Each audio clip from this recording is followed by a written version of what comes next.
Bismillahirrahmanirrahim. Assalamualaikum warahmatullahi wabarakatuh.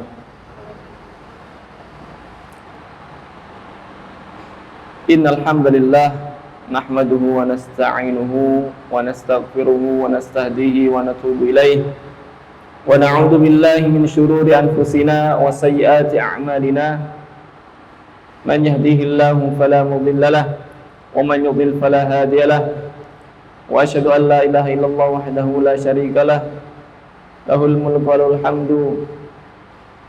Wa asyhadu anna Muhammadan abduhu wa rasuluh, la nabiyya wa la rasula ba'dah.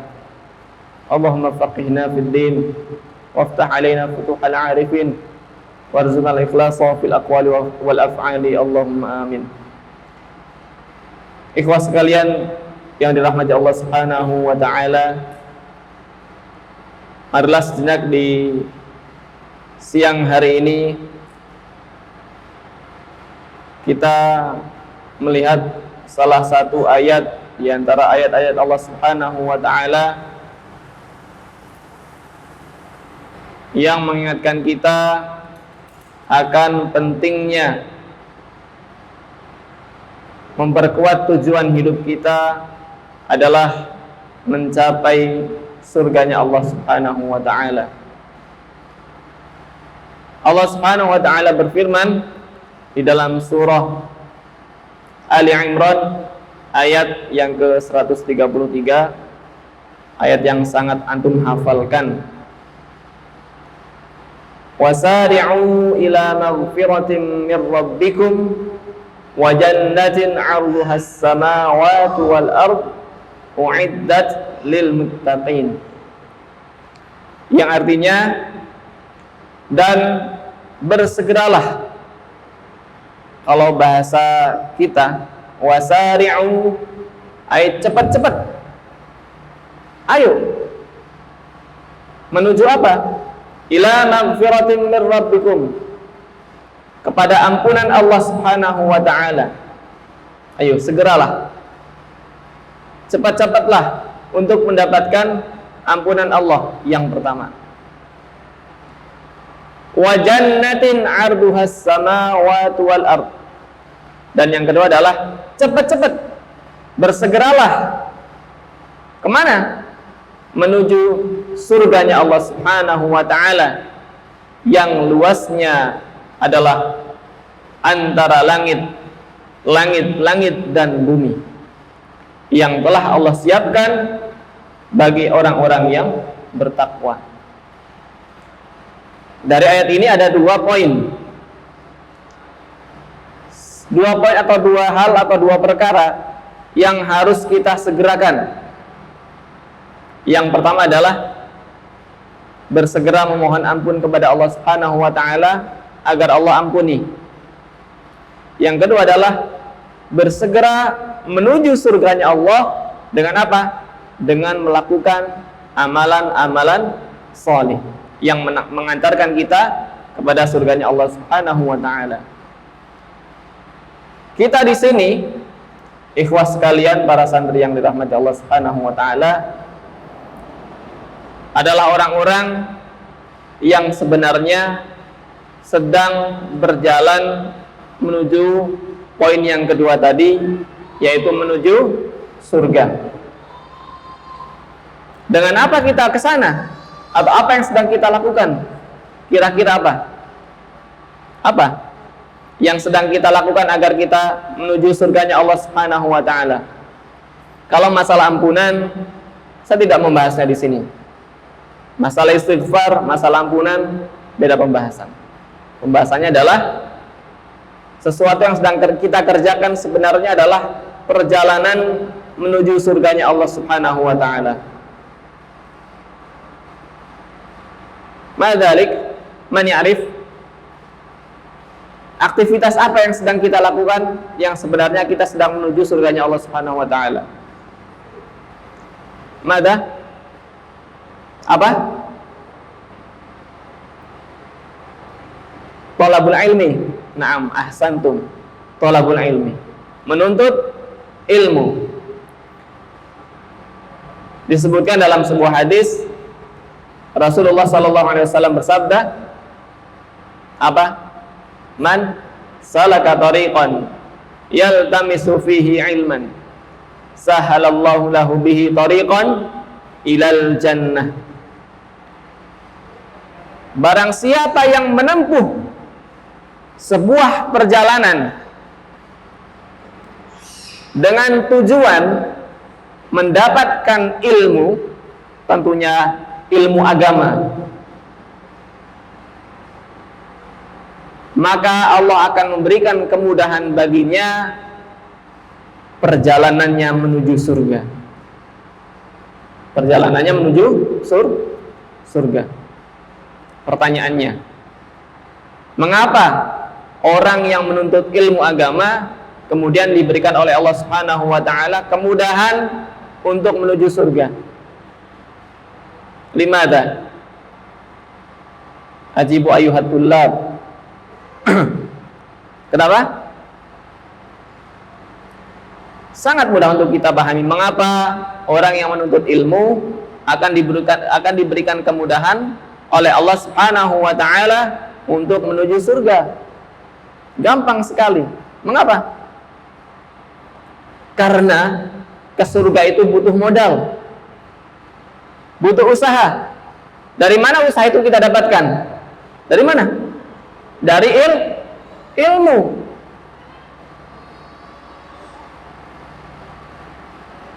Amalan yang bisa mengantarkan kita ke surga apa? Contohnya, yang wajib dulu apa? Salat. Bisakah salat kita benar kalau tanpa ilmu?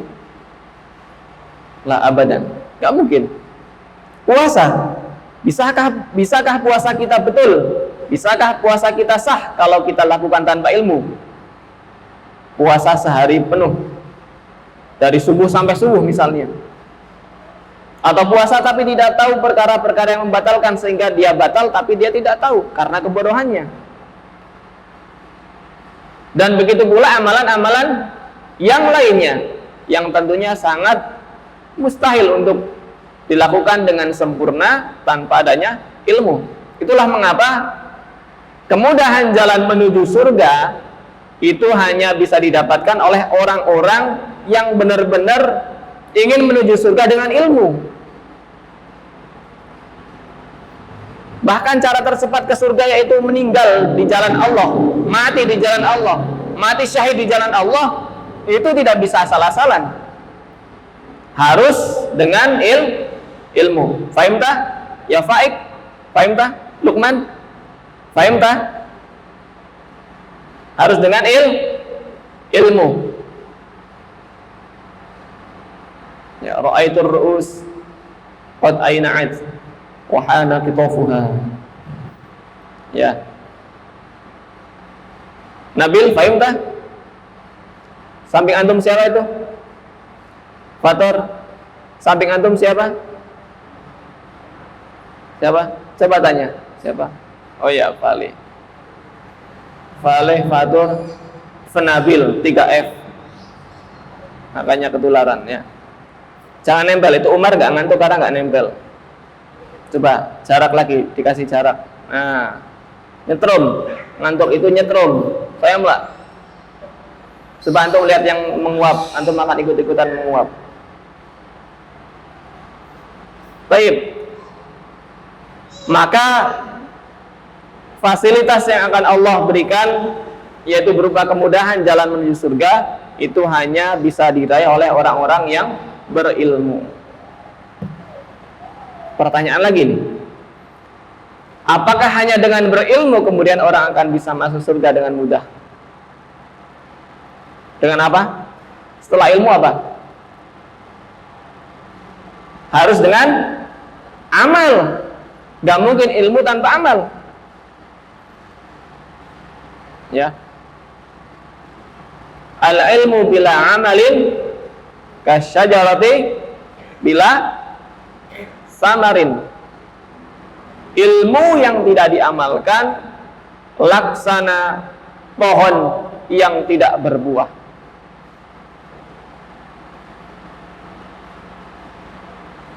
Kalau ada orang yang nanam pohon, misalnya Pak Marsono punya apa Pak Marsono? Mangga, rambutan, kelengkeng, apalagi bertukol jeruk, nandur bertahun-tahun, tapi nggak pernah berbuah. Besoknya udah ditebang karena nggak ada buahnya, tidak berguna. Karena tujuan dari pohon-pohon buah-buahan adalah buahnya. Soalnya kalau nanam pohon beringin, ya, itu beda lagi. Oleh karena itu ilmu yang diamalkanlah yang kemudian akan mengantarkan seseorang ke surga Allah, dan diantarkan bukan cuma mengantarkan saja, tapi dengan mudah. Akan Allah berikan jalan yang mudah agar seseorang yang mengamalkan ilmu yang telah dia pelajari untuk bisa ke surga. Itulah kemudian mengapa penting bagi setiap muslim untuk menjadi orang yang paham akan agamanya sendiri.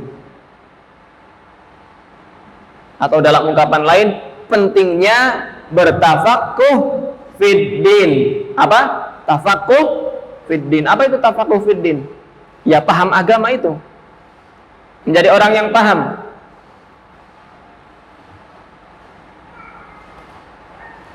Karena tanpa pemahaman, amalan pasti akan salah.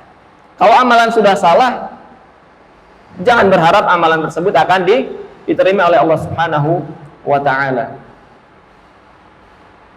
Itulah kenapa antum di sini. Ya, antum itu sudah dipilih oleh Allah Subhanahu wa Ta'ala. Bukan kemudian nyasar ujuk-ujuk sampai di pondok kayak Mr. Bean jatuh dari langit, wing gitu.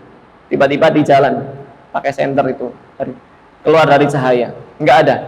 Antum semua di sini, entah karena keinginan antum atau tanpa keinginan antum, entah karena orang tua antum atau bukan, yang pasti semuanya adalah karena Allah Subhanahu wa Ta'ala.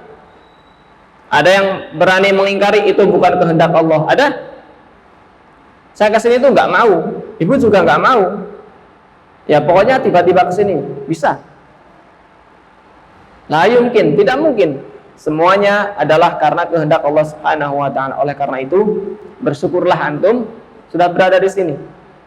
Jangan rusak kegiatan antum. Jangan sia-siakan waktu antum. Jangan rusak diri antum. Atau jangan rusak teman-teman antum. Antum yang dulunya pro player, jangan menebarkan virus-virus permainan di sini. Antum yang dulunya ahli ngeluyur, keluar pagi pulang malam, jangan tularkan virus-virus ngeluyur antum ke teman-teman antum. Hanya orang yang memiliki kebaikan saja yang boleh ditularkan kepada teman-temannya. Rasulullah SAW bersabda, "Man yuridillahu bihi khairan yufaqihu fid din." Barang siapa yang Allah kehendaki untuk mendapatkan kebaikan, maka Allah akan jadikan orang itu orang yang paham akan agama Allah ini. Yufaqihu fiddin, bukan yu'allimhu, bukan mengajarkan saja, tapi menjadikan dia paham. Wal fiqhu a'la minal ilmi, dan fikih, tafaquh itu lebih tinggi daripada sekedar tahu. Bukan hanya tahu bahasa Arab kemudian diterjemahkan, bukan, tapi kemudian juga bagaimana memahami apa yang dia baca. Man anta, siapa kamu? Bukan hanya artinya siapa kamu, bukan. Isinya ada pertanyaan, artinya ada ketidaktahuan di belakangnya. Kenapa tidak tahu? Dia cari permasalahannya, mengapa tidak tahu. Allah Subhanahu wa Ta'ala berfirman, menceritakan kisah Maryam, ibu dari Nabi Isa alaihissalam, ketika beliau melahirkan putra beliau, apa yang dikatakan oleh anaknya atau suara dari bawah, wa huzzi ilaiki bijid'in nakhlah wa huzzi, getarkanlah, goyangkanlah. Kenapa kok digoyangkan? Kenapa enggak dipukul? Antum tanya itu, kenapa Allah mengatakan digoyangkan? Bijid'in nakhlah, dengan batangnya pohon kurma, batangnya digoyangkan. Kenapa harus batangnya? Kenapa bukan dahannya? Kenapa bukan daunnya? Kenapa bukan akarnya? Antum harus ada pertanyaan semacam itu. Antum bahas kemudian. Itulah kemudian akan lahir dari pertanyaan-pertanyaan tersebut yang namanya al-fiqhu. Ya. Bukan sekedar tahu artinya, oh begini, bukan. Antum tahu, antum cari tahu, mengapa kok begini? Mengapa Allah berfirman bismillahirrahmanirrahim? Kenapa enggak bismillahirrahmaniraziz? Atau bismillahirghafur al-wadud? Padahal semuanya sifat Allah, semuanya asmaul husna. Kenapa yang Allah pilih adalah ar-Rahman ar-Rahim? Inilah yang kemudian menjadi pertanyaan-pertanyaannya orang yang ingin menjadi faqihun fid din. Paham tuh? Maka dari sinilah antum mulai perjalanan untuk menjadi tafaqih fid din. Mulai perjalanan antum dari sini untuk mencapai surganya Allah Subhanahu wa taala yang mudah-mudahan senantiasa diberikan oleh Allah Subhanahu wa taala kemudahan untuk meraihnya. Allahumma amin ya rabbal alamin. Mudah-mudahan ini yang saya sampaikan menjadi motivasi, menjadi penyemangat bagi kita, membakar semangat agar kita semakin rajin menuntut ilmu, semakin rajin mengkaji kitabullah, mengkaji sunnah Rasulullah, dan menghafalkan ayat-ayatnya untuk kemudian kita amalkan dan kita dakwahkan kepada orang lain. Barakallahu fikum jami'an wa sallallahu ala nabiyyina Muhammad wa ala alihi wa sahbihi wasallam. Wassalamualaikum warahmatullahi wabarakatuh.